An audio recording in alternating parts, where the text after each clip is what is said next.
Hello, ഒരു കുഞ്ഞു വോട്ടയേറ്റിനിടെ നോക്കിയാലോ. പാത്തു ഞാനും മാത്രം വീട്ടിലുള്ള ഒരു ദിവസത്തെ വോട്ടയേറ്റിനിടെ കേട്ടോ. അപ്പോൾ രാവിലെ തന്നെ ചിക്കൻ കറിയും പൊറോട്ട ഉണ്ടായിരുന്നു. പൊറോട്ടയ്ക്കൊക്കെ വന്നപ്പോൾ കൊണ്ടുവന്നതാണ്. അപ്പോൾ അത് ബ്രേക്ക്ഫാസ്റ്റിന് വേറെ ഒന്നും ഉണ്ടാക്കാതെ അത് ഞാൻ എടുത്തു. രണ്ടുപേർക്കും കൂടെ ഞാൻ ഒരു പ്ലേറ്റിലാട്ടോ കഴിക്കാനെടുത്തത്. അതാകുമ്പോൾ വേറെ പ്ലേറ്റ് കഴുകണ്ട, നോട്ട് ദ പോയിന്റ്. അപ്പോൾ അത് രാവിലത്തെ ബ്രേക്ക്ഫാസ്റ്റ് അതൊക്കെ കൂട്ടി കഴിച്ചു. പിന്നെ ഉച്ചയ്ക്ക് എനിക്ക് ഇഷ്ടപ്പെട്ട കുറച്ച് ഫേവറേറ്റ് കറികളായിരുന്നു. അതായത് പാവയ്ക്ക തീയൽ, പാവയ്ക്ക തോരൻ, ഗ്രീൻ ആപ്പിളിൻ്റെ അച്ചാർ, മീൻ വറുത്തത്. പാവയ്ക്ക ഭയങ്കര ഇഷ്ടമാണ് കേട്ടോ, നല്ല കയ്പ്പൊക്കെ ഉള്ളൊരു പാവയ്ക്ക. എന്നെപ്പോലുള്ള പാവയ്ക്ക ഇഷ്ടമുള്ളൊരു കമൻറ്റ് ചെയ്യാൻ മറക്കണ്ട കേട്ടോ.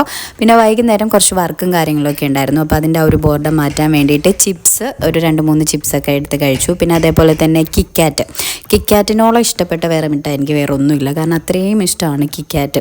ആ ഒരു ക്രഞ്ചിനെസ് ഒക്കെ വന്നാണ് എന്താണെന്നറിയില്ല, അതിനോട് ഭയങ്കര ഇഷ്ടമാണ്. കുറച്ച് കഴിച്ചുകൊണ്ടിരുന്നപ്പോൾ അതിനകത്തേക്ക് വീഴുകയും ചെയ്തു. പിന്നെ രാത്രിയിൽ ചപ്പാത്തിയും തീയലും ചിക്കൻ ഫ്രൈ ഉണ്ടായിരുന്നു. അപ്പോൾ അത്രയേ ഉള്ളൂ. വീഡിയോ ഇഷ്ടമായാലും സബ്സ്ക്രൈബ് ചെയ്യാൻ മറക്കല്ലേ. Thanks for watching. ബൈ.